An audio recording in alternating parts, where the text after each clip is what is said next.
သာသနာတော်နှစ်2564နှစ်ကောဇာတက္ကရာ1388ခုနှစ်ပြာသူလာဆန်း9ရက်2019ခုနှစ်ဇန်နဝါရီလ4ရက်မြန်မာလွတ်လပ်ရေးနေ့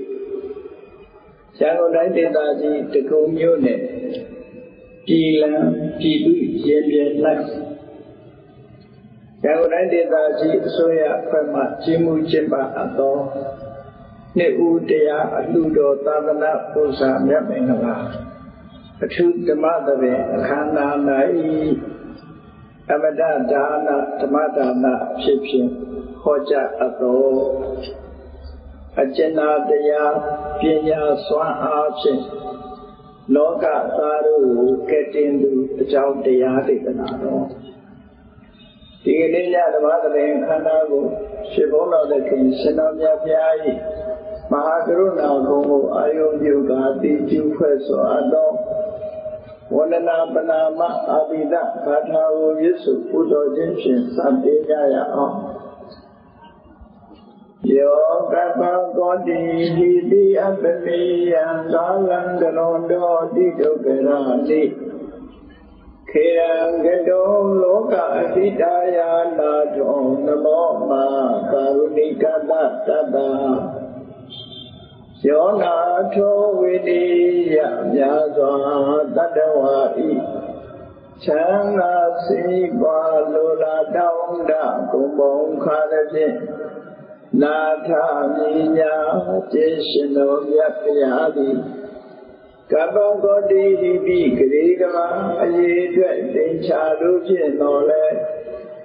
အပေလျံရေတွေတိုင်းတာဖော်ပြခြင်းဟာမစွမ်းနိုင်ပါသောကာလလေးအသိချေသိနေကဘာရှိကြသောကာလပတ်လုံးလောကဟိတယတတလောကဤအကျိုးစီးပွားအလုံးငါအတိဒုက္ခရာနိယောစာအသက်ချင်းလည်းအင်္ဂါမိတ္တကြီးမှသမိသာနှင့်တထာသတိဆွမြင်ကြီးဟုချက်တိထဝေ50အစုအလုံးခဲရင်တော်ဘုရုကိုကရောင်းတော်ဘုရားဖြစ်ရန်ဤတန်ကြိုးကိုအားထုတ်တော်မူရသည်ဖြစ်၍ခေရန်လေးချီမျက်လုံးအသက်ဆုံးလည်းမလုံးစိတ်ဝံကိုရောဤဗမန်ရဲ့လို့ကတောဘဝတဏ္ဍစိတ်ဖျားစွာရောက်တော်မူရဆာလေးသည်မဟာကရုဏီကသောတတဝါများခြင်းဝေသံကဲ့သို့သနာရှိခေမာကရုဏာရှင်ဖြစ်တော်မူသောတသနာထသဝိနည်းများစွာတတဝါဤ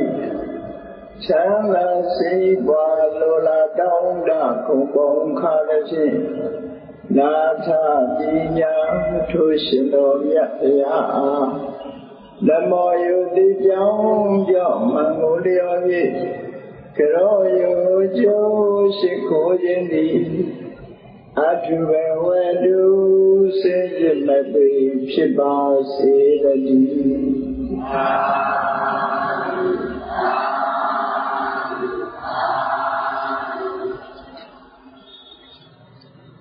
အကျဉ်းတရားပညာစွမ်းအားဖြင့်လောကသားတို့ကိုခက်တင်သူလောကမှာအများအကျိုးကိုဆောင်ရွက်ပြီးကက်တင်တဲ့ဆိုတဲ့လုပ်ငန်းကိုလုပ်နိုင်တဲ့ပုဂ္ဂိုလ်ကအရေးချင်းတစ်မျိုးရှိရမှာဖြစ်တယ်အကျဉ်းတရားနဲ့ပညာတရားလို့ဆိုအရေးချင်းတစ်မျိုးပါကြီးပါးရင်ကြီးပါးတော့လောကရဲ့အကျိုးဆောင်ရတဲ့အခါအောင်မြင်နိုင်တယ်အကျဉ်းတရားဆိုတာကရုဏာပညာတရားဆိုတာအမျှော်မြင်အသိပညာပဲဖြစ်ကျင့်တရားရှိမှလောကလူသားတွေရဲ့ခက်ခဲကိုထောက်ထားစာနာပြီးလက်တွေ့ရှုမှမဟုတ်ဘူးအကယ်၍ကျင့်တရားကင်းမဲ့သူဆိုလို့ရှိရင် လောကသားတွေအခက်အခဲကိုလူတွေရှုထားမှဖြစ်တယ်။ဒါမို့ကျင်နာတရားမှာအများအကျိုးဆောင်ရတဲ့ပုဂ္ဂိုလ်တိုင်းကျင်နာတရားအရေးကြီးတယ်လို့ဆိုတယ်။ကျင်နာတရားရှိတဲ့လောကအတွက်အကျိုးပြုနိုင်မလားလို့ဆိုဒုတိယအရေးကြီးဆုံးကကျင်နာတရားရှိပြီးတဲ့နောက်အရေးကြီးဆုံးကအမျှော်မြင်ပညာပဲဖြစ်တယ်။ပညာမရှိလို့ရှိရင်မိမိရဲ့အများတော်အကျိုးပြုတဲ့လုပ်ငန်းမှာအောင်မြင်မှာမဟုတ်ဘူး။အောင်မြင်ရုံမျှမကအများတော်နှိမ့်ဆက်ရဖြစ်တာကြောရှိသွားနိုင်တယ်ပေါ့။မြန်မာစကားပုံမှာဆိုသလိုပဲဒီနှစ်သူကိုဝါနဲ့ဆယ်တဲ့ပုဂ္ဂိုလ်ပါဒီနှစ်သူကိုဝါခု၍နှိမ့်တယ်လို့ပို့ပြီးတော့ခြေထဲမှာနစ်မြုပ်မှုကိုဖြစ်ပေါ်သွားစေတယ်။ဒါကြောင့်ပညာတရားဟာဘယ်လိုလဲအရေးကြီးတာ။ဒါပြည်တည်ကြည်ပေါ်လောက်တာပဲဖြစ်စေတကွာလုံးလူသားတွေရဲ့အကျိုးကိုဆောင်ရွက်တာပဲဖြစ်စေပညာဟာအလွန်ပဲအရေးကြီးအမျှော်မြင်ပညာရှိမှဆောင်ရွက်လုပ်တဲ့မှုတွေနိလန်တဲ့ကြမှန်ကန်ပြီးတော့ကောင်းကျိုးချမ်းသာမှုဖြစ်သွားစေတယ်ဒါကြောင့်မို့လောကသားတို့ကိုကယ်တင်ဖို့လောကသားတွေရဲ့ချမ်းသာဒုက္ခအတွက်အကျိုးဖြစ်ထွန်းစေဖို့အခက်အခဲတစ်ခုကိုကျော်လွှားနိုင်ဖို့အနောက်ဘက်တစ်ခုမှလွတ်မြောက်စေဖို့ဆိုတာအကျဉ်းတရားနဲ့ပညာတရားအချိုးကြည်ကြီးပေါင်းစပ်မှုလောက်ဆောင်မှသာအကျိုးဖြစ်ထွန်းနိုင်စေအောင်မြင်နိုင်ရရှိထိုကဲ့သို့အကျဉ်းနဲ့ပညာအပြည့်စုံသောပုဂ္ဂိုလ်ဟာသုံးလောကချွတ်ထားရသော်ဘုရားဖြစ်တယ်။ရသော်ဘုရားကျင်နာတရားနဲ့ပတ်သက်လာလို့ရှိရင်လည်းသူမတူအောင်သရဝါတွေပေါ်မှာသရဝါတွေရဲ့ဒုက္ခအခက်အခဲကိုမရှုစိတ်ဘူးမိမိရဲ့ပြမမှုဆင်းရဲမှုဆုံးလို့ရမှုတွေကိုတာထားပြီးမိမိရဲ့ချမ်းသာဒုက္ခကိုဆုံးလို့ပြီးတော့သရဝါတွေရဲ့အကျိုးကိုဆောင်ရတော်မူတာဖြစ်ကျင့်နာတရားတာကဘာမှာအလုံးလုံးဆုံးပုဂ္ဂိုလ်လို့ပြောလို့ရှိရင်မြတ်ဗုဒ္ဓကိုပြောတယ်ဆိုထင်ရှားတယ်ဒီစဉ်လုပ်ငန်းတစ်ခုလုပ်တယ်နာနေပိုင်းမှာအလုံးလုံးထားပုရိဘတ္တခိစ္စဆွမ်းမစားခင်နာနေပိုင်းမှာလုပ်တဲ့ခိစ္စခြေပြုံအောင်ဆောင်ရတယ်ဆန်းစားပြီးနောက်ပိုင်းကယတိချံကလာဒီဝတိထီအောင်လုပ်သစ္စာဘတ္တခိစ္စခြေပြုံအောင်ဆောင်ရတော်မူတယ်အခါကြရအခါကိုသုံးပိုင်းခွဲလိုက်ပြီး6နာရီခန့်ကနေပြီးည7နာရီထိပထမရံလို့ပိုင်စာတစ်ခုအနေနဲ့သတ်မှတ်ထားအဲ့ဒီအချိန်မှာလည်းမြတ်စွာဘုရားအလုံးလုံးတော်မူဖြစ်တယ်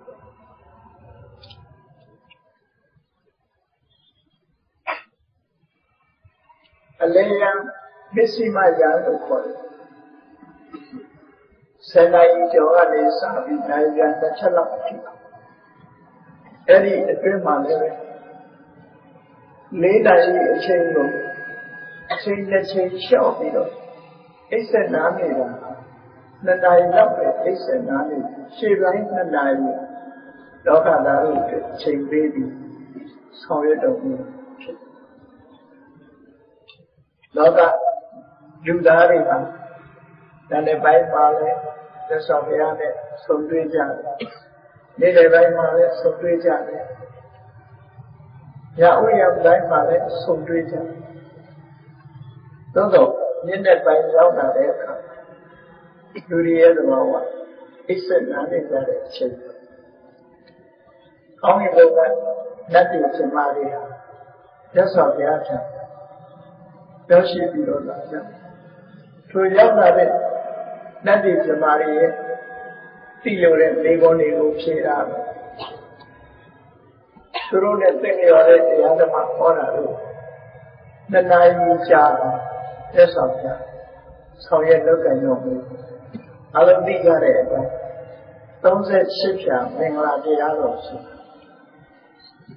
တကောင်းရံမှာ10နာရီကျော်ပါတယ်တကောင်းရံချိန်လေး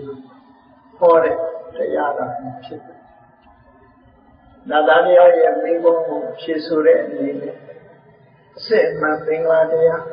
လောကလူသားတွေကိုသိရှိလိုက်တာခြင်းဖြင့်ကျိုးစီးပွားဖြစ်ထွန်းအောင်သက်ဆောင်ဘုရားဟောကြားဆုံးပါတယ်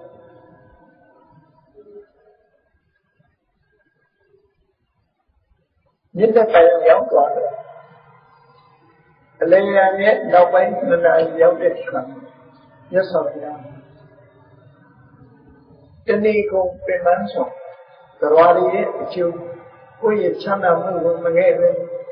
ချမ်းသာတာကိုဆုံးလုပ်ပြီးတော့သရဝရရဲ့အကျိုးကိုကြိုးစားအထောက်ရတာခိတ္တကနာအပန်းဖြေတဲ့အနေနဲ့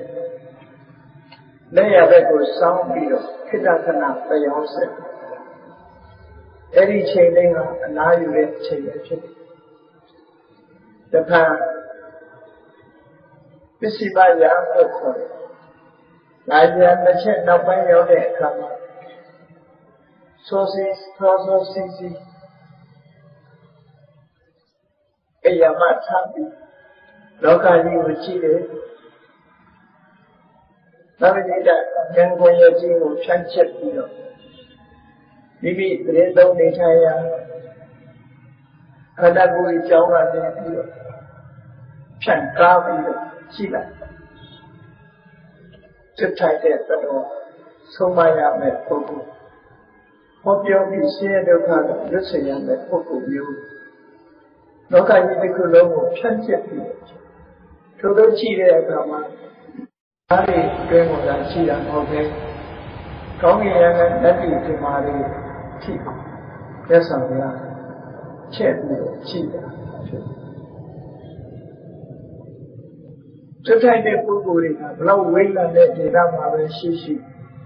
လက်ဆောင်ရခဏလေးအတွင်းရောက်ရှိသွားပြီးတော့သူ့ကိုကဲ့တဲ့တဲ့လုပ်ငန်းအတိညာလေးပြီးတော့ကဲ့တဲ့တဲ့လုပ်ငန်းကိုလုပ်သက်ဆောင်ဘုရားရဲ့ကဲ့တဲ့မှုမှာတခြားပုဂ္ဂိုလ်ရဲ့ကဲ့တဲ့မှုဆိုတာနဲ့မတူတတ်ဘူးသက်ဆောင်ဘုရားရဲ့ကဲ့တဲ့မှုဟာအတိပညာပေး၍ပညာကိုဖြစ်ပေါ်စေပြီးကဲ့တဲ့နေတာဖြစ်ထိုပုဂ္ဂိုလ်ရဲ့တဏ္ဍာမှာအရေးချင်းတွေတိုးတက်မြင့်မားစေပြီးတော့ကဲ့တဲ့တာဖြစ်ပညာနဲ့ကဲ့တဲ့တယ်လို့ပြောအဲ့ဒီချိန်ကနေစပြီးပစ္စုပ္ပန်ကလည်းမိုးတောက်ချိန်လို့ဆိုတဲ့ချိန်မိုးတောက်ဆိုတာဘယ်လိုမတက်ဖြစ်စကြညင်ရဲ့မောင်နဲ့မောင်မိုင်းမှုအနည်းငယ်ရော့သွားတာပြီးအချူရောင်လေးတွေတန်းလာတိတ်တိုက်ကင်းစင်တဲ့ညအခါတိတ်တိုက်ကင်းစင်တဲ့ညကိုလုံမြောက်ပြီးလက်ရောက်လာလို့ရှိရင်စောစောအိယာကထားတဲ့ပုဂ္ဂိုလ်တတိထားမိနေတယ်မောင်သွားတဲ့အမောင်လိုက်မနဲ့နေမထက်ခင်အဖြူရောင်တွေတန်းလာအရင်လာဖြစ်အဲ့ဒီအဖြူရောင်တန်းလာတဲ့အချိန်ကိုပစ္စုပန်မိုးတောက်ချိန်လို့မြန်မာပြည်ဟောဟာတာဖြစ်မိုးတောက်ပန်းလို့မိုးတောက်ချိန်လို့ဆိုနေအောင်ချီလေးမတန်းခင်အစိလောကရကအနီရောင်လေးမတန်းခင်အချူရောင်လေးအမောင်လေးရောပါသွားတဲ့အချိန်လေးမိုးတော့ချိန် အဲ့ဒီမိုးတော့ချိန်ကစမြတ်စွာဘုရားတရားရဲ့အကျိုးတနေ့ကိုဒီပိုးတော်မူတဲ့ဖြစ်အဲ့လိုဆောင်ရွက်လုပ်ခဲ့ခြင်းဟာကြီးမားတဲ့အကျဉ်းတရားကြောင့်ပါဖြစ်ကြီးမားတဲ့အကျဉ်းတရားကိုမဟာကရုဏာလို့ဒီလိုသုံးလုံးပေါ်ပြတာဖြစ်ကရုဏာဆိုဒီမှာအခက်ခဲကြုံနေတဲ့ပုဂ္ဂိုလ်ရဲ့အခက်ခဲကိုပြစ်မထားရတဲ့ဖြည့်ရှင်းပေးခြင်းနဲ့ကုညီခြင်းနဲ့စိတ်နဲ့သဘောထားကိုကရုဏာလို့ခေါ်ခက်ခဲကြုံတဲ့ပုဂ္ဂိုလ်ရဲ့အခက်ခဲမှန်တရားကိုကုညီခြင်းနဲ့ဖြည့်ရှင်းခြင်းနဲ့ဆိုလောမမြတ်တဲ့စိတ်နဲ့သဘောထားမေတ္တာကိုအခြေခံပြီးတော့ဖြစ်ပေါ်လာတာဖြစ်တယ်။ဒါကြောင့်မို့ကရုဏာဆိုတဲ့စေတနာတရားမှာလောကသားတွေအခက်ခဲကိုလက်ဆောင်ပြကြည့်ပြီးရှိတယ်။အဲ့လိုပုဂ္ဂိုလ်မျိုးမှာအကျဉ်းတရားလည်းရှိတယ်။ထိုအကျဉ်းတရားအားလျော်စွာဖြည့်ရှင်းရမယ့်နည်းလမ်းလက်ဆောင်ရမယ့်ကိစ္စရှင်းရှင်းလင်းလင်းသိရှိနားလည်တဲ့သိပညာရှိရဒါမှလောကသားတို့ရဲ့အကျိုးပြုတဲ့ကိတ္တမှုလုံလောက်အောင်မြင်မှာဖြစ်တယ်ဒီဒါနဲ့ပတ်သက်ပြီးရှင်သာရိပုတ္တရာတထေရကသူကိုယ်တိုင်ဟောပြောခဲ့တဲ့ပဋိသမိကမက္ခပါဠိမှာရသော်ဘုရားသခင်ကိုရောမြတ်ရဲ့စဉ်းစားခံတဲ့ပတ်သက်ကရုဏာတရားနဲ့ဘဝရည်ရဲ့အရေးကိုစဉ်းစားတာနဲ့ပတ်သက်ပြီးပေါ်ပြထားတာစိတ်ဝင်စားစရာကောင်းတယ်။သက်ဆောင်ဘုရားကဒီတိုင်းမနေဘူး။လောကသားတွေကိုမြဲကြည့်ရှုပြီးတော့လောအချက်ကိုဖြစ်ပေးဖို့ကုညီဖို့ဆောင်မဖို့မြဲတမ်းအစင်တဲ့စိတ်ထဲမှာရှိတယ်အဲ့ဒါနဲ့ပတ်သက်ပြီးတော့ပဋိသမိဒမက္ခပါဠိမှာမှတ်တမ်းတင်ထားတာပြီးတော့ဘာလို့ဆိုရသော်ပြကိုယ်ရဲ့စဉ်းစားပုံနဲ့ပတ်သက်ပြီးတော့ပြောအဟိသမိတေနောလောကောသအတေနောငါကတော့အခက်ခဲတွေကိုကျော်လွှားနိုင်ခဲ့ပြီလောကသားတွေကတော့မကျော်လွှားနိုင်ကြသေးဘူးကတိနဲ့ပုဂ္ဂိုလ်တွေအများအတွက်အလုပ်လုပ်တဲ့ပုဂ္ဂိုလ်တွေမိမိကိုယ်တိုင်မှာအခက်ခဲကိုကျော်လွှားတဲ့နည်းစနစ်ကိုအသုံးချပြီးတော့ကိုယ်ကိုယ်တိုင်ကျော်လွှားမှသူများကိုကတိနိုင်တာဆိုတာကတော့ပါချာဆိုပါတော့ညမစကားပေါ်မှာရှိတယ်ပေါ့လားပစိုးမပါတဲ့လူကပစိုးနဲ့လူကိုလုံအောင်ထိုင်ပါလို့ပြောတယ်မိမိကိုယ်တိုင်ကိုကဒီအခြေအနေမျိုးရောက်မှသူများကိုကတိနိုင်တာဆုံးမပုံပေးနိုင်တာဖြစ်တယ်ဒါကြောင့်မြတ်စွာဘုရားစဉ်းစားပုံကိုကြည့်အဟိသမိတေနောလောကောသအတေနောငါကတော့ခက်ခဲပြီးလုံရောက်ခဲ့ပြီဒါပဲပဲလောကသားတွေဟာမလုံရောက်နိုင်ကြသေးဘူးဒါကြောင့်လောကသားတွေလုံရောက်ဖို့အတွက်နိလန်းရှာအခက်ခဲလုံရောက်ဖို့အတွက်နိလန်းရှာနောက်စဉ်းစားဖို့တစ်ခုပါအဟိသမိမုတ်တော်လောကောသအမုတ်တော်ငါကိုယ်တိုင်ကတော့ခက်ခဲတွေကလွတ်မြောက်သွားပြီဒါပဲပဲလောကသားတွေဟာမလွတ်မြောက်ကြသေးဘူး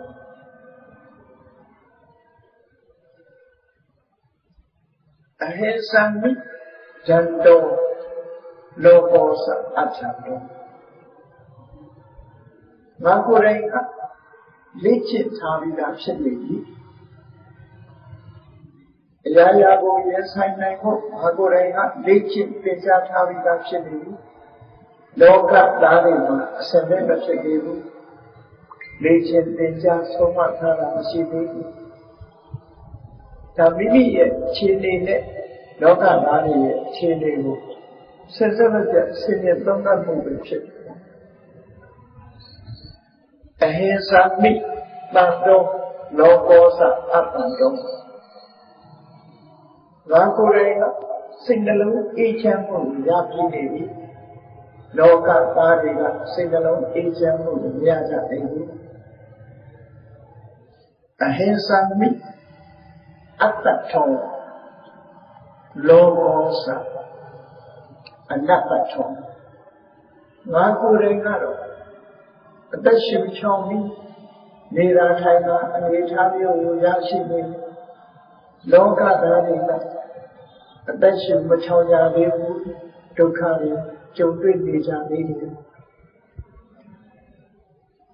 အဟိသမိပရိနိဗ္ဗုတောလောကောသအပရိနိဗ္ဗုတောငါကိုယ်ရဲ့အနမစိတ်နှလုံးကိုပူလောင်စေတတ်တဲ့အပူတရားတွေလုံးဝချုပ်ငြိမ်းသွားပြီလောကသားတွေမှာအပူအပင်နဲ့ငြိမ်းနေကြစိတ်နှလုံးအေးချမ်းမှုရကြပြီမိမိရဲ့ခြေပေနဲ့လောကသားတွေခြေပေအဲ့ဒီလိုဆင်ញံသုံးသပ်အရာရာဟာချက်ကပ်လုံးမှသိတယ်လူတယောက်ဟာကျမ်းမာနေတယ်လို့ထင်ရပေမဲ့လို့ medical check up လုပ်လိုက်တဲ့အခါမှာယောဂဆိုတာရှိနေတာတွေ့ရတတ်တယ်ထို့တူပဲကိုယ့်ရဲ့စိတ်ဟာပုံမှန်အားဖြင့်ကောင်းတယ်လို့ထင်ရပေမဲ့ mental check up လုပ်လိုက်တဲ့အခါစိတ်ချစ်တယ်ပြီဒါကြောင့်လူတိုင်းဟာဒီဟာကိုစံနမူနာဖြစ်သင်္ကန်းစာဖြစ်ပြီးကိုယ့်ရဲ့ခြေတွေအဝန်းကျင်ရဲ့ခြေတွေကိုစဉ်ဆက်လက်ပြအကဲခတ်တတ်ဖို့စစ်စစ်ဆုံးဖြတ်တတ်ဖို့ဒါဟာအရေးကြီးတယ်ဟုတ်ပြီလောကသားတွေရဲ့အခြေအနေတစ်ခုကိုစဉ်းစားသုံးသပ်ကြည့်ပြီးတော့ထိုလောကသားတွေရဲ့အခက်အခဲကိုငါကိုယ်ကဲ့တင်နိုင်မလားဆောင်ရွက်ပေးနိုင်မလားဆိုတာသက်ဆိုင်ရာပဟောမိပါတိန်နောတာရိတုံငါမှာအရေးချင်းနေရှိနေတယ်ငါကိုယ်တိုင်ကလုံမြောက်တယ်လို့လောကသားတွေကိုလုံမြောက်ခက်ခဲတွေကိုကြော်ဝါးနိုင်ငါကိုယ်တိုင်ကအခက်ခဲတွေကိုကြော်ဝါးခဲ့တယ်လို့လောကသားတွေကိုခက်ခဲတွေကကြော်လောင်းနိုင်အောင်ငါဟာဆွမ်းဆောင်မှုပေးနိုင်တယ်ဒါကိုယ်ရဲ့ယုံကြည်ချက်ယုံကြည်တကယ်ရည်ချင်းရှိတဲ့ပုဂ္ဂိုလ်ဆောင်ရွက်ပေးနိုင်တဲ့ရည်ချင်းတစ်ခုရှိငါကိုယ်တိုင်အခက်အခဲတွေကိုကြုံနေထားတယ်လို့လောကသားတွေကိုလည်းပဲထိုအခက်အခဲတွေကကြုံဝန်းနိုင်ဖို့အတွက်ငါဟာဆွမ်းဆောင်နိုင်တယ်ဆွမ်းဆောင်နိုင်တဲ့အသိပညာနေလန်းရှိတယ်လို့ပြောဆိုတယ်တန်တော်တပေတုံငါကိုယ်တိုင်ကလေ့ကျင့်သင်ကြားထားပြီးဖြစ်တယ်လို့လောကသားတွေကိုလည်းပဲအဲ့ဒီနည်းစနစ်အတိုင်းလေ့ကျင့်သင်ကြားပေးဖို့ငါလက်နိုင်တယ်စွမ်းနိုင်တယ်တန်တော်တပေတုံငါကိုယ်တိုင်စိတ်နှလုံးအေးချမ်းမှုရှိတယ်လို့လောကသားတွေစိတ်နှလုံးအေးချမ်းမှုရှိအောင်ငါဟာဆောင်ရွက်နိုင်စွမ်းရှိတယ်အတ္တထောအတ္တပိငါကိုယ်တိုင်ဟာတတ္တတာရှိတယ်လို့လောကသားတွေနဲ့တတ္တမှုရလွတ်ပေးနိုင်တဲ့စွမ်းရည်တတိငါမှာရှိတယ်ပရိနိဗ္ဗုတောပရိနိဗ္ဗာပိတုငါကိုယ်တိုင်ကစိတ်နှလုံးရဲ့ပူလောင်မှုတွေအားလုံးငြိမ်းသွားအောင်လုပ်ကြည့်ဖြစ်တယ်လို့လောကသားတွေရဲ့စိတ်နှလုံးတွေနဲ့အေးချမ်းသွားအောင်ငါကိုယ်တိုင်လုပ်ပေးနိုင်တဲ့စွမ်းရည်တတိငါမှာရှိတယ်လို့တိတိကျကျစဉ်းစားကြည့်တဲ့မြတ်စွာဘုရားရဲ့နှလုံးသားထဲမှာအကျဉ်းတရားဟာကြီးမားစွာဖြစ်ပါလား Chinamia Pipon, Gole Kuni Nine, the Kaka Joni, the Bubu, Kaka Joni, the Kumale Kuni Nine, the Tashi, the Tureka. So such a happened. Kuni no Mutu. Bello Kunia, Sole, Nila Solid, Golo, Adin, Chipon, Enago, Pinya de Yado. That's why we are Jenadiale, Jinyaswa, Chibare, Poku, Chili, Pecha. Lokadari, Juicy Mono, Omni of Songet, Pinay, and the much inside of Dashi, Lokadari, Chili would be seated. Chili, Lokadari, the Bobedi. Jackie Japanese Shadari Bodra, Ridavira Mega Paliroma, the young of Japa. Just how they are Genadia will take on view. Genia de Ane, Swan Ane, Senior Tonga movie to cook. If that much, Loka Yi, a ye parting the swan. Kama Vandana Atom Loka Tandi Vato Mahavandana Atom Loka Tandi Vato Loka Dudari a noun fit Chimare a noun person no person Kani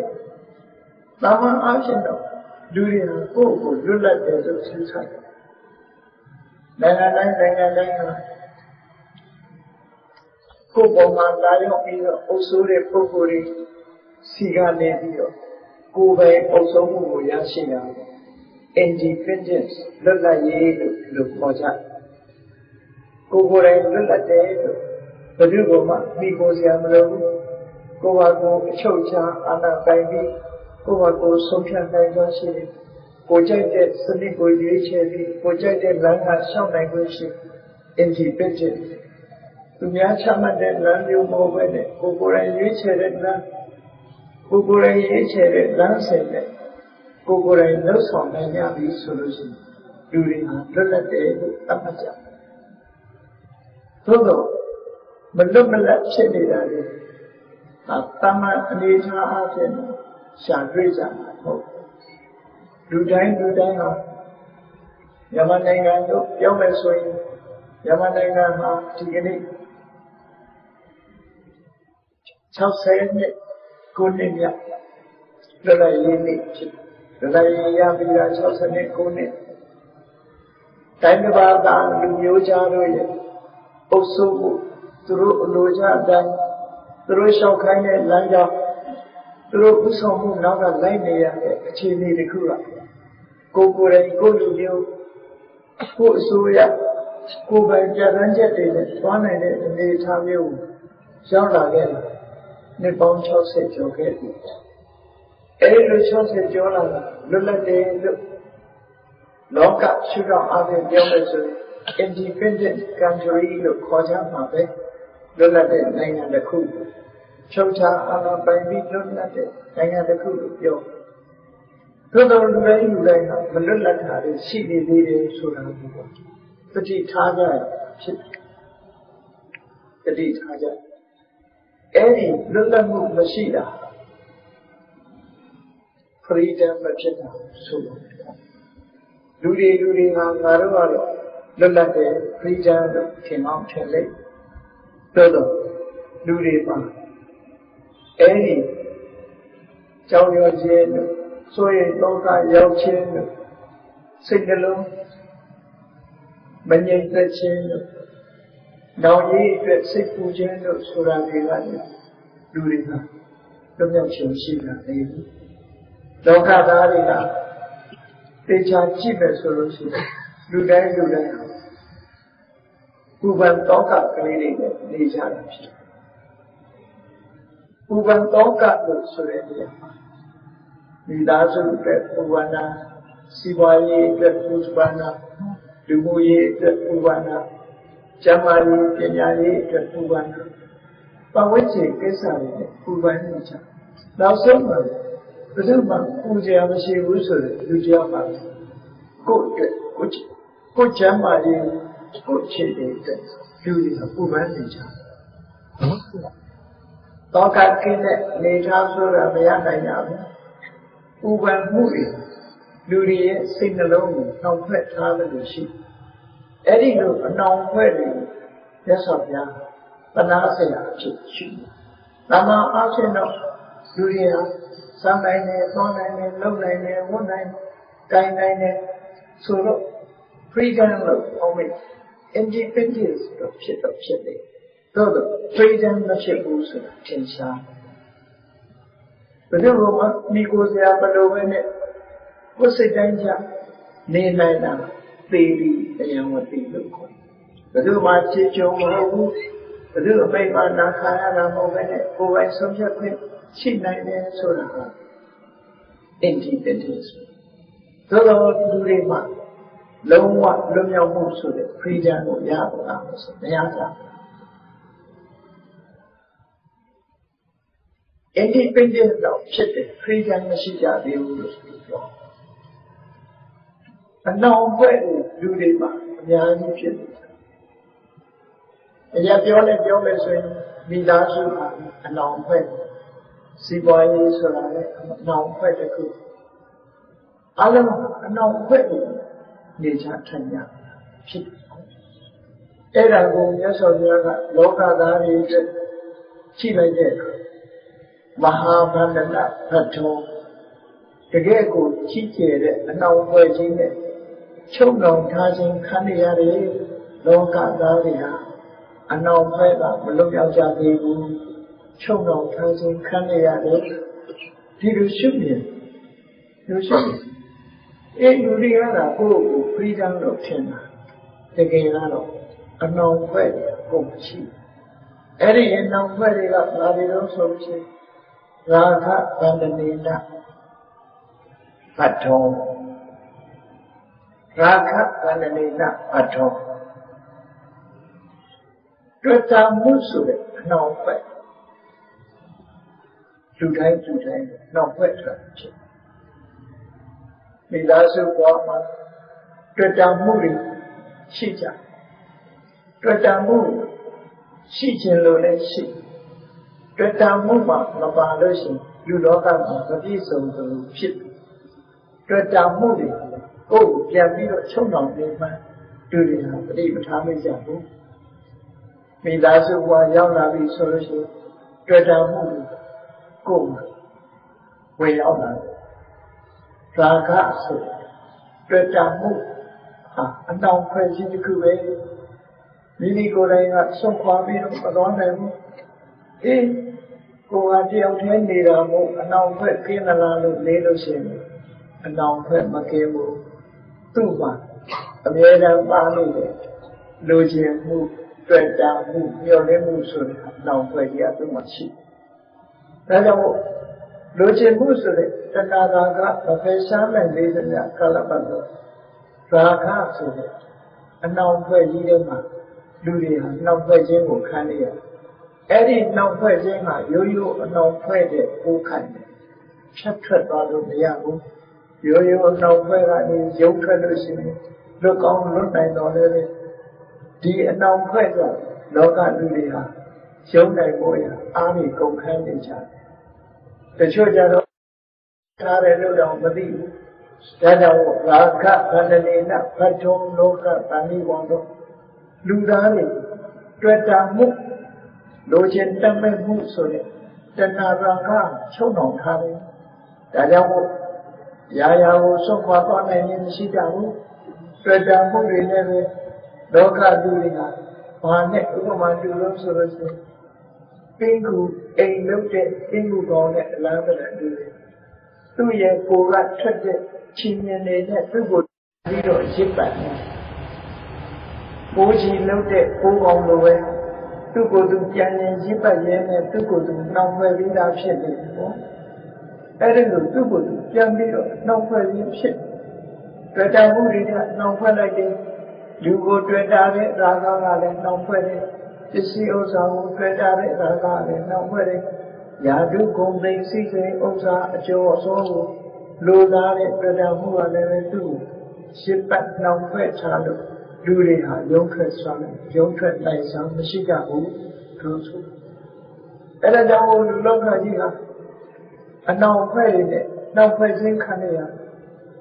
နောက်တစ်ခုနှောင်ဖွဲ့ခံရတာဘာလို့ဆိုရင်အမုန်းတရားနဲ့နှောင်ဖွဲ့ဒေါသဗန္ဒနေနဲ့ဖတ်တော်လောကမှာခါသာတိတိမုန်းလာလို့ရှိရင်အဲ့ဒီအမုန်းတရားကရုံးထွက်နိုင်ဆုံးရှိကြဘူးဒီကနေ့ခေတ်မှာဒါဘာဝိစင်ဆိုတဲ့ကျင့်ဖတ်ပြီးတော့လူတွေကိုတတ်တယ်ချက်တယ်လို့ဆိုတာအမုန်းတရားတွေနှောင်ဖွဲ့ခံရမှုဖြစ်တယ်အဲဒီလိုနှောင်ဖွဲ့ထားပြီးအတွက်ကြောင့်လူတွေဟာလူတွေတုံးနဲ့တူမှချစ်ခင်နိုင်ခြင်းမရှိပဲနဲ့အညို့အတေးအမုန်းတွေလူကိုနှောင်ဖွဲ့ထားတာဖြစ်တယ်ထိုအမုန်းတရားတွေကရုံးထွက်နိုင်စွာမရှိကြဘူးမေတ္တာတဲ့ဝင်ချစ်ခင်ပြီးတုံးနဲ့တူမိတ်ဆွေဖြစ်မယ်ဆိုရင်ရှင်ထဲကအမုန်းတရားတွေဟာရှိကြမှာမဟုတ်ဘူးရှင်ထဲကအမုန်းတရားတွေရှိနေသည့်အတွက်ကြောင့်ထိုအမုန်းတရားကိုခြေခံပြီးလောကကြီးတစ်ခုလုံးမှာဒီအမုန်းတရားကြောင့်တဦးနဲ့တူတိုက်ခိုက်ရန်ဖြစ်နေကြခြင်းသာရှိငြိမ်းချမ်းမှုကိုဆုံးရှုံးပြီးတော့သွားတယ်လူလောကနေရတဲ့ခိုက်ကလေးမှာစိတ်နှလုံးအေးချမ်းစွာနေနိုင်စွာရှိတာဒါလည်းကြီးမားတဲ့အနောင်ဖွဲ့ကြီးတစ်ခုပဲနောက်တစ်ခုကတော့မောဟဗန္ဒနေကဖတ်တော်စဉ်းစားလိုက်တိုင်းတွေးဝေးတယ်ဆိုတာလှုပ်တဲ့အလုပ်လားမလှုပ်တဲ့အလုပ်လားပြောတဲ့စကားလားမပြောတဲ့စကားကြံတွေးတဲ့လားမကြံတွေးတဲ့ဘူးလားဆိုတာကွယ်ကွယ်ပြားပြားဆုံးဖြတ်နိုင်ဆုံးမရှိအောင်တွေးဝေးတယ်လို့ခေါ်တွေးဝေးနေပြီဆိုရင်မှားရတဲ့ဆုံးဖြတ်ချက်တစ်ခုရောက်လာတယ်မလှုပ်တဲ့နာကိုလှုပ်တဲ့လို့လက်ခံလိုက်တယ်လှုပ်တဲ့နာကြောင့်မလှုပ်တဲ့ဘူးလို့လက်ခံလိုက်တယ်အဲ့ဒီလိုလှုပ်တဲ့နာနဲ့မလှုပ်တဲ့နာဘယ်မှာပေါ်ပြီးမလှုပ်တဲ့နာကိုလှုပ်ပြီးပြီဆိုရင်ပြဿနာတွေကျလာလှုပ်တဲ့နာကိုမလှုပ်ဘဲနေရင်လည်းပြဿနာတွေဖြစ်လာအကျိုးတရားဆုံးရှုံးမှုရှိလောကကြီးဟာမောဟလို့ခေါ်တဲ့အမှန်တသိမှုတွေ့ဝေမှုတွေကိုမှန်မှန်ရင်လှုပ်ဆောင်သွားခြင်းကြောင့်ဒုက္ခရောက်တာကအများကြီးပဲဒေါသကြောင့်ဒုက္ခရောက်တာရှိတယ်လို့မောဟကြောင့်ဒုက္ခရောက်တာလောကမှာအများကြီးမလုပ်တဲ့ဓာတ်တွေလုပ်တယ်အဲဒါကြောင့်လူလောကမှာဒုက္ခတွေရောက်ပြီးတော့နေ့စဉ်နဲ့အမျှလူတွေဟာဒုက္ခတွင်းကမလွတ်နိုင်တာပဲမောဟရဲ့လွန်မိုးမှုပဲဖြစ်တယ်အတိညာဉ်လေးအာမေပြီးစဉ်းစားနိုင်စွာမရှိကြတော့ဘူးဒါကြောင့်မောဟဗန္ဒနာသတ္တုလောကသားတွေဟာတွေ့ဝေမှုကနှောင်ဖွဲ့ထားလို့ကြီးမားတဲ့အနှောင်ဖွဲ့ကြီးတစ်ခုနဲ့နှောင်ဖွဲ့မှုခံရရတယ်ဒီလိုဆိုလို့နောက်တစ်ခုနှောင်ဖွဲ့တာတော့မာနဗန္ဒနေနအတော်လောကလူတွေကကိုယ်ရည်ချင်းပေါ်မှာအထင်ရောက်နေတဲ့မာနတရားဆိုတာရှိတယ်အထင်ရောက်နေတဲ့အတွက်ကြောင့်ဘာမဆိုလုံနိုင်တယ်လို့ကိုယ့်ကိုယ်လည်းထင်တတ်ဘာမဆိုဖြစ်တယ်လို့ကိုယ့်ကိုယ်ထင်ရောက်နေကြတယ်ထင်ရင်နဲ့လွဲမှားပြီးတော့ဒါကြောင့်မို့မာနဆိုတဲ့မထင်မှုတွေဟာအထင်ရောက်မှုတွေဟာလူတွေရဲ့ရင်ထဲကနေပြီးဆွတ်ထုတ်လို့မရတော့အောင်နှောင်ကြိုးတစ်ခုချီနှောင်ထားတာဖြစ်တယ်နော်ကိုယ်မာနကိုထိလာလို့ရှိရင်မခံနိုင်ရဘူး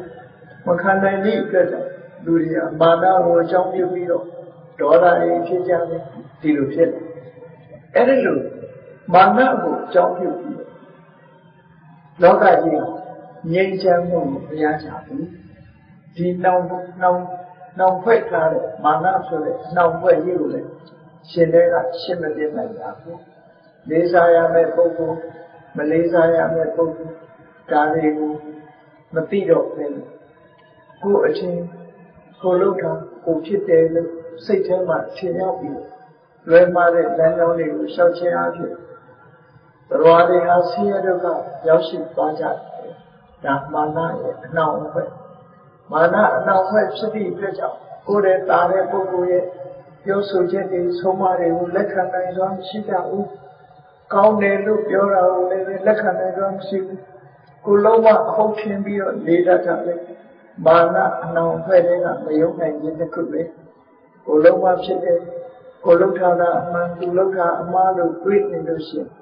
မာနအနောင်ဖွဲ့တကယ်၍မာနအနောင်ဖွဲ့ကလွတ်ကင်းမဲ့ဆိုရင်အမှားအမှန်ကိုစဉ်းစားနိုင်တဲ့အသိဉာဏ်ကိုရောက်ရှိတာပါအမှားမှန်ကိုစဉ်းစားနိုင်တဲ့အသိဉာဏ်ပေါ်မှာအခြေခံပြီးတော့အမှန်တရားဆိုတာဆုံးဖြတ်ကြရမှာဖြစ်တယ်ပေါ့ဒါကြောင့်မာနအနောင်ဖွဲ့ရလည်းရုပ်ထွက်အောင်ကြိုးစားဖို့လိုအပ်တယ်ဆိုနောက်တစ်ခါလောကသားပြီးဒိဋ္ဌိပလနေနဘတ်ထောလောကသားတွေကအမြင်နဲ့လည်းအနှောင်ဖွဲ့ရေးခုသူ့မြင်ငါအမြင်မတူညီတဲ့အမြင်တွေမှာငါအမြင်ကမှန်တယ်သူ့အမြင်ကမှားတယ်လို့အမြင်ပွားဝဲကွက်ပြားချမ်းသာတဲ့အမြင်တွေဟာလည်းလောကသားတွေကိုနှောင်ဖွဲ့ထားတာဖြစ်လို့ကိုယ်အမြင်မှာမှန်ကန်တယ်သူ့အမြင်ဟာမမှန်ကန်ဘူးလို့အစစ်အမှန်ကိုဟန်တားပြီးဒီနောင်ကျိုးနောင်ဖွဲ့မှုခံနေကြလောကသားတွေအမှန်တရားကနေလက်လွတ်ဆုံးရှုံးသွားကြတာဒါကြောင့်မို့ဒိဋ္ဌိပန္နနေနပတောဆိုတာလေအမြင်တွေကလူတွေကိုနှောင်ဖွဲ့ထားတတ်သေးတယ်နောက်တစ်ခုကတော့ကိလေသာပန္နနေနပန္တောကိလေသာကျန်တဲ့ကိလေသာတွေကလည်းဆိုတော့အိတ်တာဇလစီဖြစ်တယ်မစ္စရိယကိုလူကြီးပွားလာမှာကိုမနာလိုဘူးဖြစ်တယ်ဆိုတဲ့အိတ်တာမစ္စရိယဆိုတဲ့အနောင်ဖွဲ့တယ်မာယာတာတိယဆိုတဲ့အနောင်ဖွဲ့တယ်ကိုယ့်ကြည့်ကိုဖုံးလိုက်နေတယ်မရှိတဲ့ဂုံနဲ့ဂုံလုံးချင်တယ်ဆိုတဲ့အဲဒီလိုကိလေသာတွေရဲ့နောင်ဖွဲ့မှုဟာလည်းလောကလူသားတွေရဲ့ရှင်ထဲမှာအနောင်ဖွဲ့ကြီးတစ်ခုအနေနဲ့ရှိနေတယ်လို့ပြောလို့ဆိုလို့ပေါ့အဲဒီအနောင်ဖွဲ့ကိုလည်းပဲဖယ်ရှားနိုင်စွာမရှိဘူးဟောနောက်တစ်ခုကဒုစရိတဗန္ဒနေနဗန္နောဒီအချက်ကတော့ဒီကနေ့ခေတ်မှာတွေးထွက်အောင်မှန်တယ်လို့ပြောအောင်ဖြစ်တယ်လောကလူသားတွေဟာဒုစရိုက်ပြုံးဝိတ်နေတဲ့ပုဂ္ဂိုလ်တွေဒုစရိုက်လုပ်ငန်းကြီးကနေရုံထွက်နိုင်စွာမရှိကြဘူးအနောင်ဖွဲ့ပဲဖြစ်တဲ့ဒုစရိုက်အလုပ်တွေနဲ့ပြုံးဝိတ်နေတဲ့ပုဂ္ဂိုလ်တရားမှာဒုစရိုက်ဆိုတဲ့အနောင်ဖွဲ့ကြီးကနေ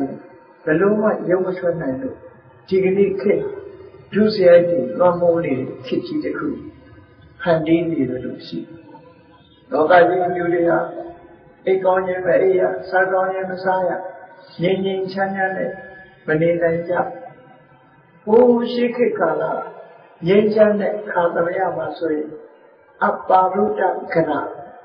အိမ်တွေမှာပိတ်တဲ့တကားမျိုးမတတ်ကြဘူးတကားတွေဖွင့်ထားကြတယ်ဥရိနစ္စန္တာကိုယ့်ရဲ့သားသမီးတွေကိုရင်ဘတ်ပေါ်မှာတင်ပြီးတော့ကလေးတွေရဲ့ပျော်ရွှင်မှုကိုဆောင်ရွက်ပေးကြပိယစက္ခုတိတပ္ပတ္တနာအုံနဲ့တူပါချစ်သောမျက်လုံးပြုံးသောမျက်နှာများနဲ့ပဲဆက်ဆံရတယ်ဆိုတော့ငြိမ်းချမ်းတဲ့ခေတ်ကာလကိုဆုံးရှုံးသွားတာဒုစရိတဗန္ဒနာလို့ခေါ်အကျင့်ဆိုးတွေရဲ့နှောင်ဖွဲ့မှုနဲ့ဒုစရိုက်ပြုတ်တဲ့အနောင်ဖွဲ့ထဲမှာ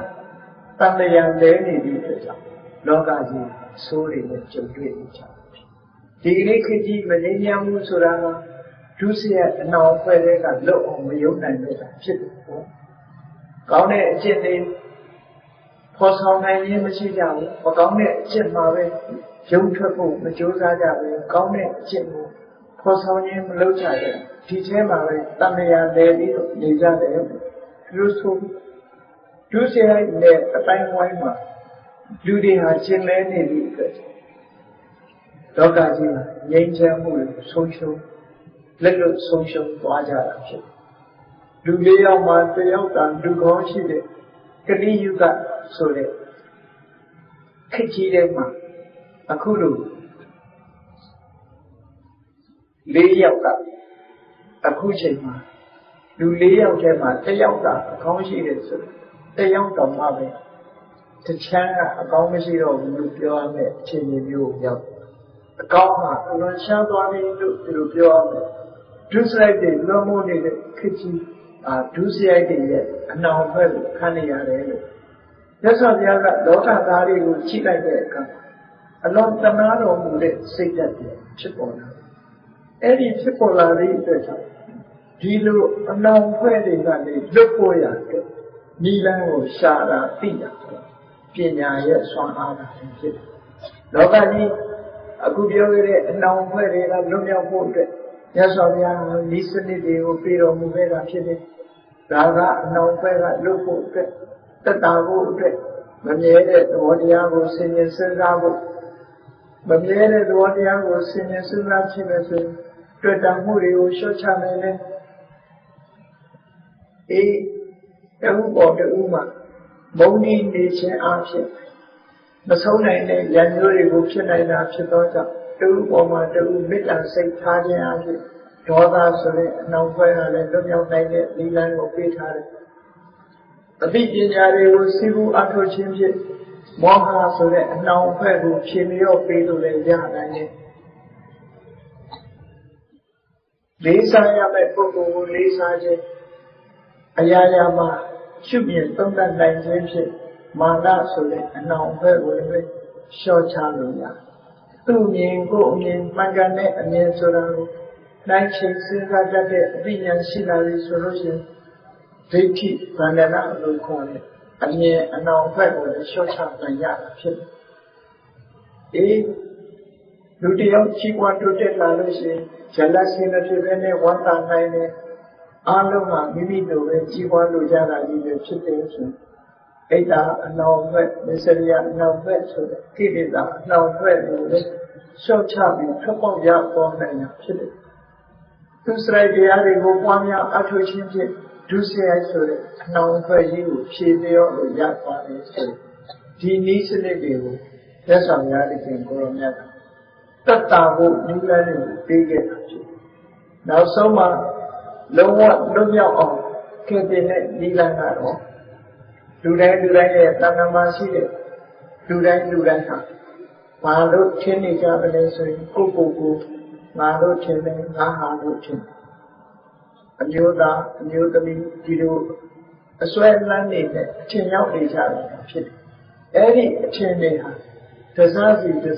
ခွဲထုတ်လိုက်တဲ့အခါ analyze လုပ်လိုက်ရင်ခွဲခြားစိတ်ချကြည့်လိုက်မယ်ဆိုရင်ထိုအထင်အမြင်တွေဟာအယူဆတရားအနေနဲ့ပျောက်ကွယ်သွားတာဖြစ်တယ်ဆိုပါတော့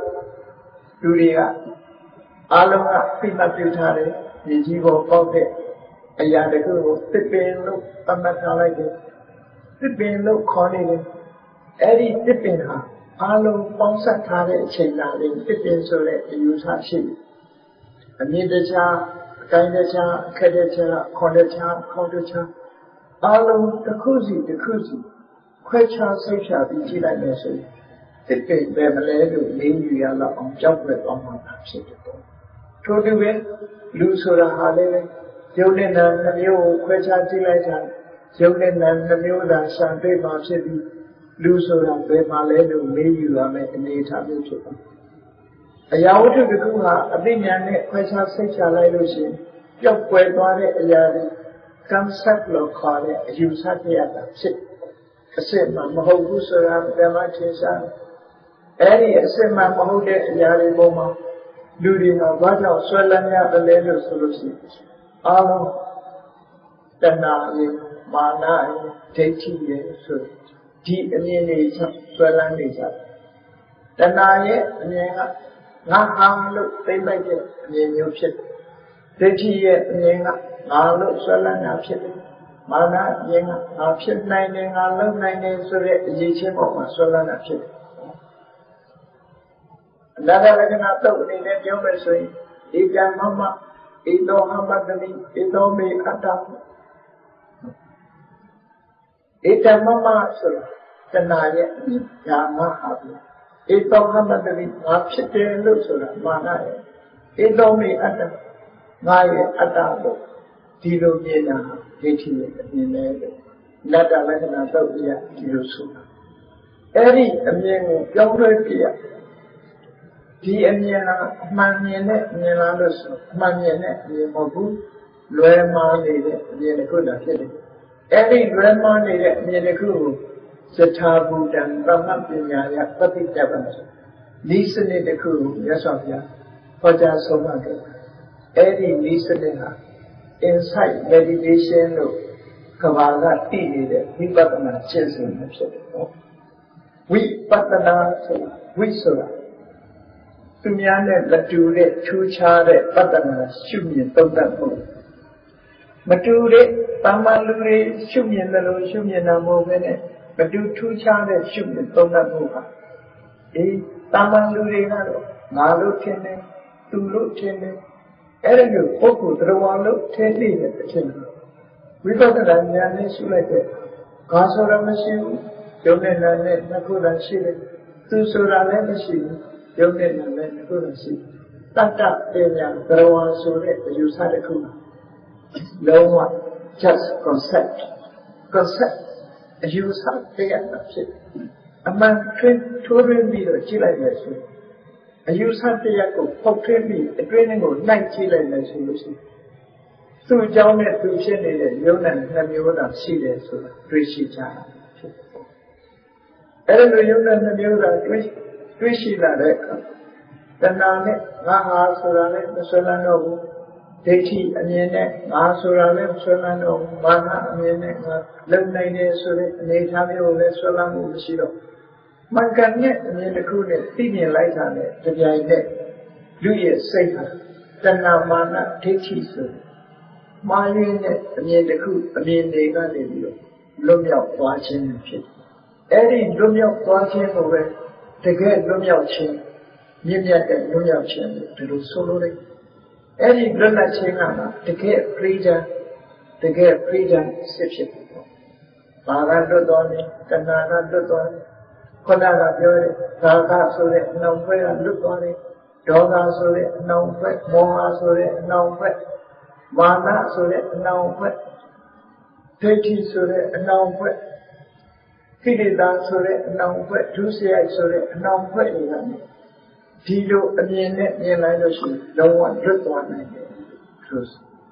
အဲ့ဒီလုံးဝလွတ်သွားနိုင်ပြီလွတ်သွားတဲ့စိတ်ကိုဝိမု ക്ത တကယ်ကို freedom နဲ့အနောင်ဘက်တွေအားလုံးကကျွတ်လွတ်သွားပြီဆိုလို့ရှိရင်ဒါကနဲ့တွေ့တာမှုတွေမရှိတော့ဘူးဒေါသနဲ့မုန်းတီးမှုတွေလည်းမလာတော့ဘူးမောဟနဲ့တွေ့ဝင်လို့လုံးတဲ့နာမလုံးတဲ့နာမသိဘူးမခွဲဝေနိုင်ဘူးဆိုတော့လည်းမရှိတော့ဘူး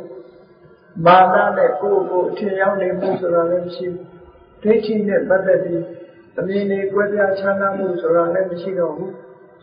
ကိလေသာလို့ခေါ်တဲ့ခြင်းတွင်ပူလောင်စေတတ်တဲ့အိတ်တာမစ္စရိယစားတဲ့အတွေ့အကြုံလည်းမရှိတော့ဘူးဒုစရိတလို့ခေါ်အကျင့်ဆိုးတွေကိုယ်တည်းနှောင်မဲ့ထားနိုင်ခြင်းမရှိကြဘူးလူဟာတကယ် freedom ဖြစ်သွားအနောင်ဖွဲ့တွေအားလုံးကလွတ်မြောက်သွားတယ်လို့ဆိုအဲ့လိုလွတ်မြောက်သွားတဲ့ပုဂ္ဂိုလ်ရဲ့စိတ်ထဲမှာ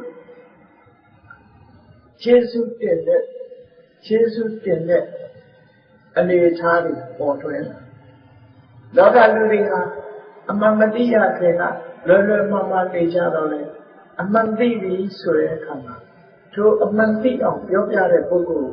ကျေးဇူးတင်လိုက်တာလို့ဆိုတာသူ့ဘာသူအလိုလျောက်ကျေးဇူးစကားကိုဆိုလိုက်နှုတ်ဖျားကနေပြီးတော့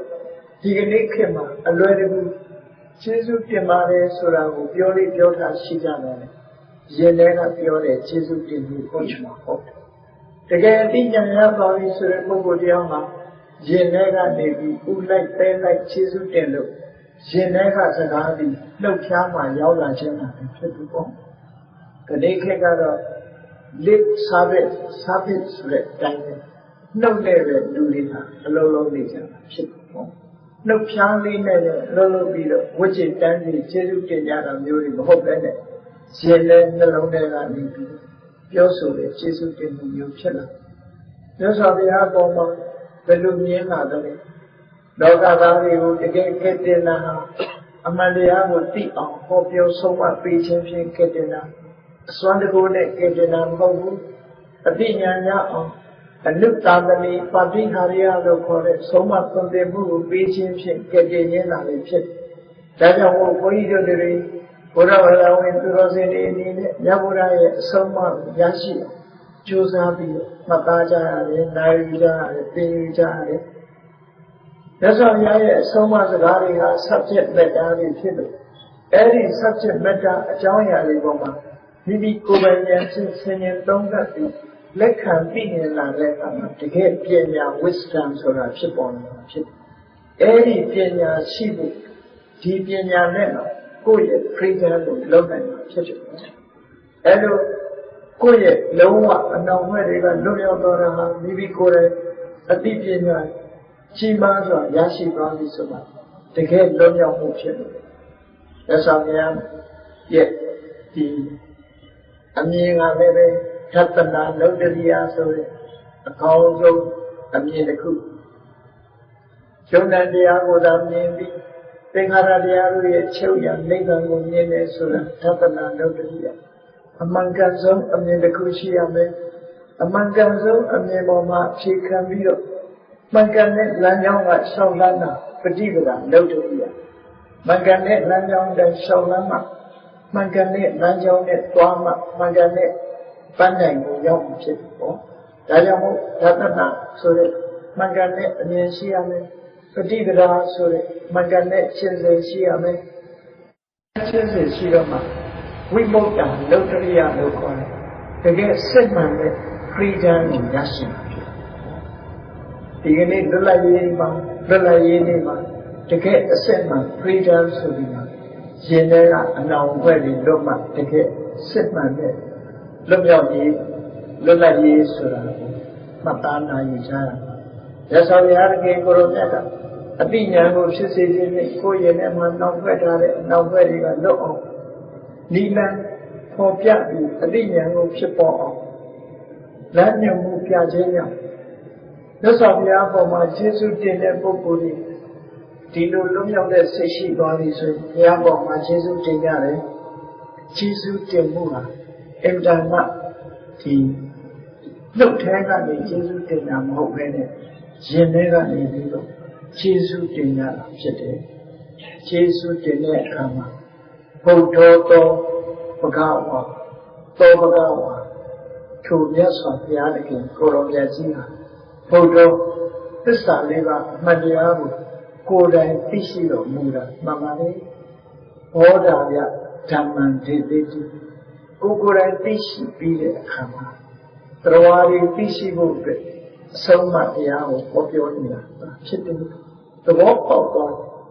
နားလည်သွားမြတ်စွာဘုရားရဲ့ကတည်မှုဘောပေါက်သွားဘုဒ္ဓသောဘဂဝါဘောဓာယဓမ္မံဒေတိအမှန်တရားကိုသိတော်မူတဲ့မြတ်စွာဘုရားတရားတွေအမှန်တရားကိုသိဖို့အတွက်ဓမ္မဆိုတာကိုဟောပြောဆုံးမတာဖြစ်တယ်။ဓမ္တောသောဘဂဝါဓမ္မထာယဓမ္မဒေတိမိမိကိုယ်တိုင်လေ့ကျင့်ပြီးတဲ့မြတ်စွာဘုရားဟာတရားတွေကိုလေ့ကျင့်သင်ကြားပေးဖို့အတွက်ဓမ္မကိုဟောပြောဆုံးမပေးတာဖြစ်တယ်။တန်တောသောဘဂဝါဓမ္မထာယဓမ္မဒေတိမြတ်စွာဘုရားရဲ့ကိုယ်တော်များမိမိကိုယ်တိုင်ရင်နဲ့နှလုံးထဲမှာအေးချမ်းမှုကိုရရှိထားပြီးအေးချမ်းမှုကိုရရှိထားတဲ့မြတ်စွာဘုရားကတရားတွေနဲ့စိတ်နှလုံးအေးချမ်းမှုရရှိဖို့အတွက်ဓမ္မကိုဟောပြောတာဖြစ်တယ်။တေယောသောဘဂဝါတရဏာယဓမ္မလေးသည်မိမိကိုယ်ရဲ့အခက်အခဲတွေကလွန်မြောက်တဏှာကြီးရဲ့ဟိုဘက်ကန်းကိုဆိုက်ရောက်သည့်ထိအောင်အခက်အခဲမှန်တဲ့များကိုကျော်လွှားပြီးဖြစ်တဲ့မြတ်စွာဘုရားတရားတွေနဲ့ကိုယ်တော်နဲ့ထပ်တူအခက်အခဲမှုတွေများကိုကျော်လွှားနိုင်ဖို့အတွက်အဆုံးအမတရားကိုဟောပြောတော်မူတာဖြစ်တယ်။ပရိနိဗ္ဗုတောသောဘဂဝါပရိနိဗ္ဗာန်ဓမ္မဒေတိကိရိတာခတ်သိမ်းချုပ်ငြိမ်းပြီးတော်မူတဲ့မြတ်စွာဘုရားဟာတရားတွေကိုလည်းမိမိကိုယ်တော်ထပ်တူကိရိတာကိုချုပ်ငြိမ်းဖို့အတွက်ဓမ္မလမ်းကြောင်းကိုဟောပြောဆုံးမပေးတာဖြစ်တယ်လို့အမှန်ကန်မြတ်စွာဘုရားပေါ်မှာရှုမြင်လာပြီးလောကသားတွေကိုကဲ့တင်သူဟာတကယ်ကိုအကျဉ်းတရားနဲ့ပညာကြီးမားတဲ့မြတ်စွာဘုရားကလည်းဖြစ်တယ်။အဲဒီမြတ်စွာဘုရားတကယ်ကိုလိုမြတ်ပြီးလောကသားတွေကိုကဲ့တင်တယ်ဆိုတာအကျဉ်းတရားကိုအခြေခံပြီးတော့ပညာစွမ်းအားဖြင့်တရားတွေရဲ့အကျိုးကို လမ်းညွှန်ပေးခြင်းအဖြစ်တရားဓမ္မကိုဟောပြောဆုံးမခြင်းဖြင့်ကဲ့တင်ခြင်းသာဖြစ်တယ်။ဒါကြောင့်ဘုန်းကြီးတို့တွေမြန်မာနိုင်ငံသူနိုင်ငံသားတွေအားလုံးပါလေအရေးကြီးဆုံးကဘာလဲလို့ဆိုကိုယ်ပိုင်အသိဉာဏ်တွေရအောင်ကြိုးစားလူမှုဒုက္ခတွေသက်သာဖို့အတွက်မိမိတို့ကိုယ်တိုင်ကြိုးပမ်းအားထုတ်ပြီးအသိပညာတွေရအောင်စီမှုအထောက်အမှာဖြစ်တဲ့ပညာရှိမှကိုယ်မှနှောင့်ထွက်ထားတာတွေရှိမရှိသိနိုင်ပညာရှိမှကိုကျော်လွှားရမယ့်ခက်ခဲတွေအကြောင်းနားလည်ဖို့ပေါ့ဒါကြောင့်အသိပညာကျွယ်ဝဖို့ရတဲ့ subject matter ဖြစ်တဲ့သုတ္တစီမှုချတယ်ထိုကဲ့သို့တိတ္တကိုစီမှုရဟောတာရဲ့ဆုံးမတရားတွေကိုရရှိပြီးကိုယ်ပိုင်စဉ်းစားဉာဏ်နဲ့စဉ်းစားပြီးအလုံးလုံးပဲဆိုလို့ရှိရင်တကယ်ကိုစစ်မှန်တဲ့ freedom လွတ်လပ်မှုကိုရရှိမှဖြစ်တယ်လို့ယုံကြည်အားထားပြီးဒီကနေ့ထူးခြားလာတဲ့69နှစ်မြောက်မြန်မာလွတ်လပ်ရေးနေ့ပါလွတ်မြောက်ခြင်းအတွက်တို့တွေရဟောတာရဲ့ဆုံးမတိုင်းလိုက်နာရှင်းသုံးရမယ်လို့ကိုစီတန်လေးထန်ချတာလိုက်နာရှင်းသုံးနိုင်ကြပါစေကုန်သတည်း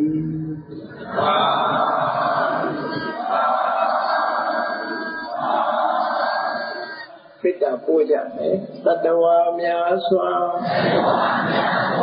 သိရန်กว่าချမ်းသာကြပါစေတတဝါများစွာသိရန်กว่าချမ်းသာကြပါစေမေတ္တာဤချမ်းသုံးငါဖြံငြိမ်းချမ်းကြပါစေမေတ္တာဤချမ်းသုံးငါဖြံငြိမ်းချမ်းကြပါစေသက်ရှိချမ်းသာစိတ်ချမ်းသာလူရဆန္ဒပြပါစေသက်ရှိချမ်းသာစိတ်ချမ်းသာလူရဆန္ဒပြပါစေဘုံလန္တဒုက္ခပင်ကစားမေတ္တာပုံနေတုသင်္ကမမနောတရတိသဗ္ဗေတံဘဝယန္တုဒုက္ခနကမေတ္တာပုံနေတုသင်္ကမစုပေါင်းကိုအမေတ္တာတဟုရောင်မြူပါဝင်ငွေလောင်နေနေရောင်နေရှဲရုံပေါင်းဆောင်ရခြင်းကြောင့်သဗ္ဗေတံကျွမ်းမဲ့ဥဒ္ဒုံလုံးစုံများစွာတတ္တဝါတို့၏မနောတရတိမြင်မြဖြူစင်အေးကြည်လင်းသည့်လေးစင်ကြည်တင်စိတ်နှလုံးတည်ဟူသောရေအိုင်ကြီးအတွင်၌ဒုက္ခပေသာစင်ထောရအညจิตာသာယာပွင့်လန်းချမ်းသာဒုက္ခအဒီဟုသောကုမုဒ္ဒရာကြာပန်တို့သည်ဟောလန္တဝန္တာရှင်မျိုးမုံလူလျက်ခြေတုဝဲကြုံပူပွေးမြကုန်သည်ဖြစ်၍ဒုက္ခနကလေးအောင်လေးတဲ့ပြောရှက်တင်ပြပီတိတိဟုသောယတန်တို့သည်ဘဝယန္တုကောင်းစွာမဲ့သွေကြိုင်လိုက်ဟိတိကြပါစေကုန်တည်း